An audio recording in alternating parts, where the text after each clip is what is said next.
Narito na po tayo sa episode 435 ng Abot Kami na Pangarap mga kapuso.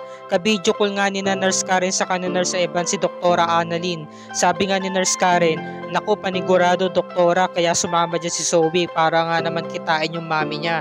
Naku wag na nga kayo magsalita ng ganyan, puro nega na naman kayo eh. At bakit doktora? Dito nga sa Apex yung magkasama pa yung mag-ina lagi na lamang meron nagaganap. Lagi na lamang silang magkakasama. Kaya panigurado malakas ang kutob ko na palabas lang ni Zoe yan para katagpuin talaga yan si Ma'am Moira.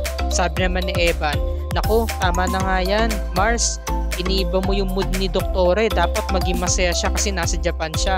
Basta Doktora, yung pasalubong mo sa akin at talaga niyang pasalubong pa talaga ni Doktora sa'yo, yan pa talaga iniisip mo. Nagkakaloko na naman yung dalawa. Samantala nagpunta na nga sila rito sa lugar na kung saan kakatagpuin ni Zoe si Moira. Sabi naman ni Doc Lindon, alis muna ako Doc Zoe, bili muna ako ng coffee. Sige. Ngayon, tinatawagan ni Zoe mami niya. Nagulat siya bilang dumating si Moira.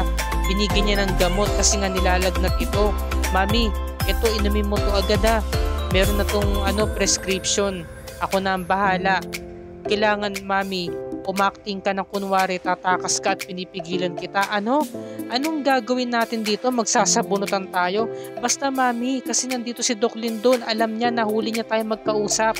Kaya nagpalusot ako, sabi ko, kakatagpuin kita para kunwari huliin kita. Ngayon, manlalaban ka. Yan na siya. Doktora, bitawan mo nga ako Zoe. Sinampal niya si Zoe, ang lakas. Mami, huwag kang umalis. Moira, hinahabol ni Doc Lindon, hinahabol niya talaga si Moira, hindi niya naabutan. Kalokohan babae yung tao hindi niya naabutan, nawala na. At tumingin ng tawad si Doc Lindon, sabi niya, sorry Doc Zoe, hindi ko naabutan si Ma'am Moira, ang mami mo. Okay lang, nasaktan ka ba ng gusto? Oo pero okay lang ako, sige na hayaan mo na. At least okay lang talaga ako. Wala talagang pinipili si Ma'am Moira, anak ka niya, pero sinaktan ka niya. Tapos sabi ni RJ, sinaktan ka ni Moira? Opo Doc, kitang-kita po ng dalawang mata ko. Sinaktan po siya ni Ma'am Moira sa harapan ko. Talagang wala na talagang pinipili si Moira. Ultimo, sarili niyang anak, sinasaktan niya. Sabi ni Lynette. Sabi naman ni Zoe, kasalanan ko naman kasi dad kasi kinatagpo ko si mami. Ano ba kasi talaga ginagawa mo doon? Bakit pumayag ka na makipagkita sa mami mo na hindi namin alam? Kasi po, lahat na ng atensyon ninyo, puro sa akin akong sinisisi ninyo na may kinalaman ako kay mami. Ngayon, ito na yung pagkakataon para patunayan ko sa inyo na talagang malinis sa intensyon ko na hindi ko siya dapat tinutulungan. Talagang hindi ko talaga siya tinutulungan. Gusto ko lang talaga siyang pakainin sa pain ko. Na kunwari may kipagkita ako sa kanya tapos i-convince ko siya na sumama na siya sa akin para sumuko. Hindi ko naman alam na gano'n ang mangyayari, na magkakagulo na. Kaya I'm sorry. Talagang gusto ko lang talagang patunayan sa inyo na hindi ako kakampi ni ma'am. Ngayon pumunta na rito si Zoe, no? At talagang mag-isang umiinom. Kinumport siya ni Annalyn, sabi niya, Zoe, okay ka na ba? Okay naman ako. Ganun naman talaga Lagi naman talaga nangyayari sa amin ni mami yun, kaya okay na yun para sa akin. Talaga bang lagi kang sinasaktan ni Ma'am Moira? Talaga bang ganyan kayo lagi? Annalyn, gusto ko lang magpahinga sa labas, gusto ko lang magpahangin. Sinuot niya yung bonnet. Namukha niya to ni Annalyn, natandaan niya. Yung araw mismo na una niya nakita si Moira sa may Japan. Nag-throwback, nag-flashback sa kanya. Naalala niya, hindi na siya, nag-atubili pa, nagtanong agad siya kay Zoe. Sabi niya, Zoe, saan mo nabili ang bonnet na yan? Sabi ni Zoe, ganun ba? Hindi ko alam. Hindi ko na matandaan kung saan ko nabili. Sige na, dyan ka na. Alis na ako, papahangin pa ako sa labas. Nagtanong-tanong pa kung si Annalyn. Ayaw na lang gumawa ng investigasyon. Umalis na. Ngayon, eto na. Pinalita nung attorney na meron daw itong bigating abogado. Sabi naman ni Giselle, paano naman kukuha yun na abogado? Wala kang kapera-pera yun. Tinutulungan siya ni Moira na most wanted na nga dito sa Pilipinas at nagtatago sa Japan. Natural wala na siyang connection doon sa witness. Para saan pa? Diba? Paano magkakapera yun? Sabi naman nung lalaki, meron kasi sa kanyang pumunta yung attorney nga. Meron pumunta sa kanya isang araw. Lalaki. Sino naman yun? Dr. Carlos Benitez. Yun yung dahilan kaya kung bakit nagkaroon tuloy na ideya nga si Dax nga, yung witness na humawak nga, mag-hire nga ng abogado para hindi siya makulong, 'di ba? So, meron kasi sila na pagkasunduan ni Dax saka ni Dr. Carlos. Kapag pinakulungan naman ni Carlos si Dax, ilalaglag siya nito, 'di ba? Isisiwala at nakasabot siya ni Moira sa pagkikidnap nga kay Sir Pepe. Samantala, eto na. Naglalakad si Annalyn sa may hallway ng hotel.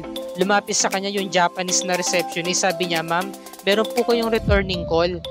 Akala ko nga po mami niyo yun. Sino po ba si Zoe Tanyag? Kapatid ko siya. Pares kaming doktor. Ay, ang galing naman. Pwede ko po bang mahingi yung number? Pinakita. Tapos sabi ni Annalyn, "Pwede ko po bang sagutin yung return call? Pwede po ba akong makahiram ng telepono?" Eto po ma'am, ginamit ni Annalyn yung number na yon, kinontak niya. Ngayon nag-ring yung cellphone ni Moira. Sinagot ni Moira, sabi niya, "Sino to? Alam mo kung di ka rin naman sasagot, buti po mo nang sayangin ang oras ko." Buisit. Narinig ni Annalyn, kumpirmado. Dalawang ebidensya ang nakita ngayon ni Annalyn. Unang-una yung bonnet. Pangalawa, tinesting niya yung number kung kanino pa talaga yon. At napatunayan niya si Ma'am Moira nga talaga na nandito nga talaga sa may Japan at nakikita nga sila ni Zoe. May connection sila. Samantala, tinawagan naman ni Giselle itong si Carlos. "O Giselle, napatawag ka.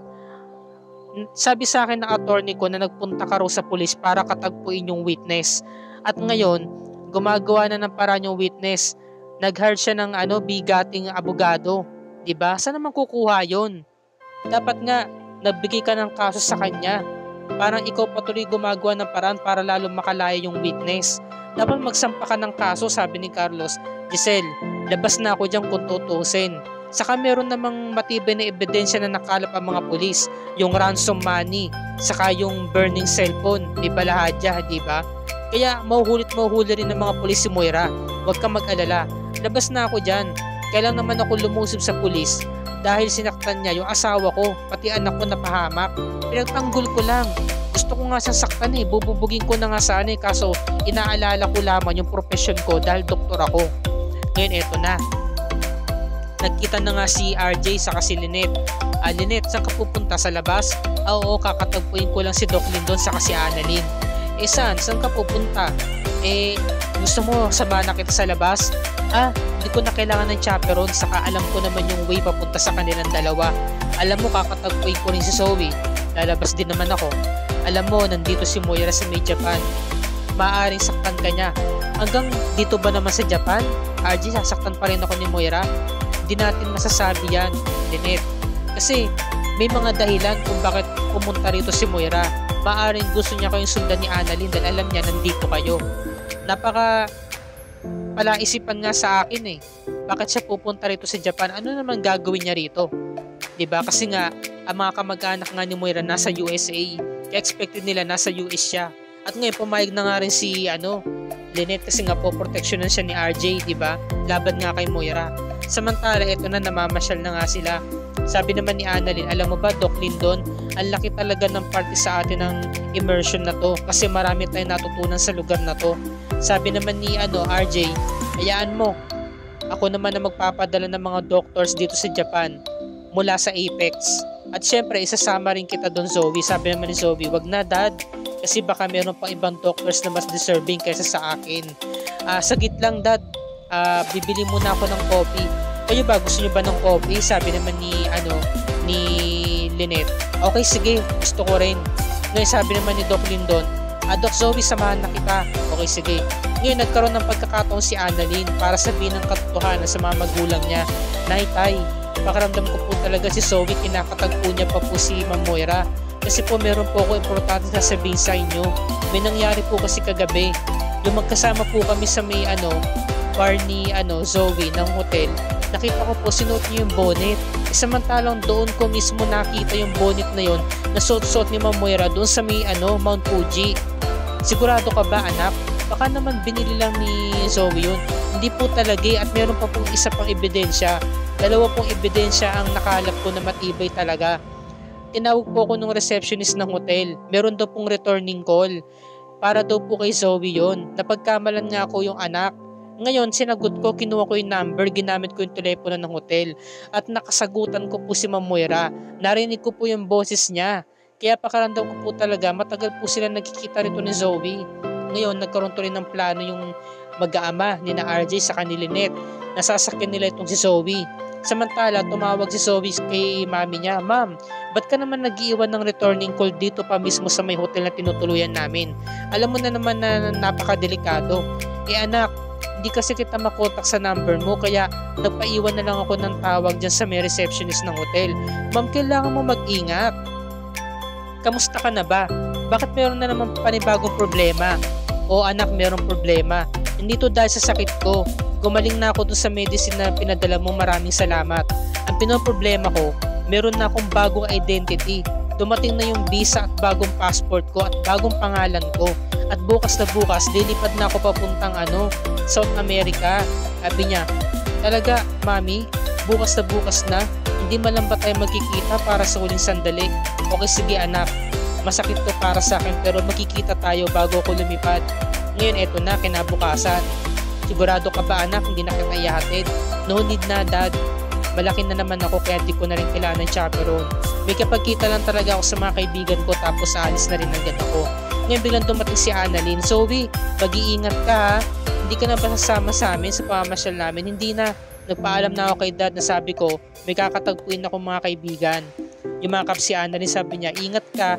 Nag-iwan siya ng tracking device, tinatawag na AirTag. Diba? Ngayon sabi naman ni Zoe, "Ba't kailangan may payakap pa?" Sabi naman ni Annalyn, "Wala lang, masaya lang ako. Parang di ka na nasanay." Ngayon bigla na umalis si Zoe. At eto na nga, nahulog na nga sa pain nila itong si Zoe. At hindi nila alam na gumagana na nga itong tracking device sa cellphone ni Annalyn. Sabi ni Annalyn, masusundan na po natin siya dahil meron po tayong AirTag na nilagay mismo sa bag niya. Kaya malalaman po natin location niya. Sabi ni Doc Lindon, "Doktora Santos, sigurado ka ba talaga na may kinalaman dito si Zoe?" "Opo, Doc. Kasi dalawang ebidensya ang nakalap ko kagabi at nasabi ko na rin ito kina nanay at tatay. Kaya masusundan natin siya. Malalaman na natin ang kinaroroonan ni Ma'am Moira at mahuli na rin siya." Ngayon, sabi naman ni RJ, "Tara na, sundan na natin si Zoe." Eto na, umalis na nga yung mag-ama kasama nga si Doc Lindon. Ngayon ito namang si Moira, paikot-ikot, nagmumuni-muni at hindi nga siya makapaghintay na makita na nga itong si Zoe kasi nga paalis na nga siya. Ngayon nagulat na lamang siya, nasa likod na nga niya itong si Zoe at umiiyak na. Hindi na rin napigilan ni Moira na maluha na rin kasi nga this is the last time na makikita sila at sa may Japan pa at mukhang malabo na nga talaga na magkita na sila kasi nga sa kinakaharap na krimen ni Moira, kinakailangan niya itong gawin, diba? At baguhin ng kanyang identity. Mahirap man pero titiisin niya para sa kanyang anak. Sabi niya, "Ayokong masira ang karir mo sa Pilipinas. Gustuhin man kitang isama pero humingi ako ng tawad at nangyari to." Diba? Basta hindi ko pinagsisihan lahat ng ginawa ko. Mag-iingat ka na lang Zoe, kailangan mo pangalagaan ang reputasyon mo. Kailangan mo mag-ingat, lalo na't hindi na tayo magkasama. Pero gagawa ko ng paraan para magkita tayo. Sabi naman ni Zoe, "Baka ito na yung huli natin pagkikita." "Hindi. Gagawa ko ng paraan. Magkikita pa tayo. Darating din ang araw na magkakasama rin tayo," sabi ni Moira. Nagkayakapan ulit ang mag-ina at talagang namimiss na nga nila ang isa't isa. Hindi nila alam, habang sila nagmo-moment umiiyak, dumating na nga itong sina RJ, Annalyn, Doc Lindon sa si Lynette at nagsama sila ng mga pulis. So wala na talagang kawala itong si Moira, wala na siyang takas dahil sa wakas, dito na matatapos ang kasamaan ni Moira dahil mahuhuli na rin siya ng mga pulis dito sa Japan upang ipa-deport sa Pilipinas. At dito na po nagtatapos ang review ni Rica para sa araw na ito mga kapuso. Bukas, araw ng Martes, episode 436, makatutukan natin ang pagbagsak ni Moira dahil tuluyan na nga siyang mapapapasok sa kwarto na may rehas at sasalubungin siya ni Giselle. Ito na talaga yung pinakahinihintay ni Giselle, ang makitang dinadakip ng pulis si Moira habang ito'y nakaposas.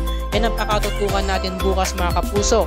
At kung bago ka pa lamang sa akin channel, kung maaaring makahingi ako sa inyo ng subscribe at i-click mo na rin ang bell icon para lagi ka updated sa mga episodes ng Abot Kami na Pangarap and other GMA shows tulad nito.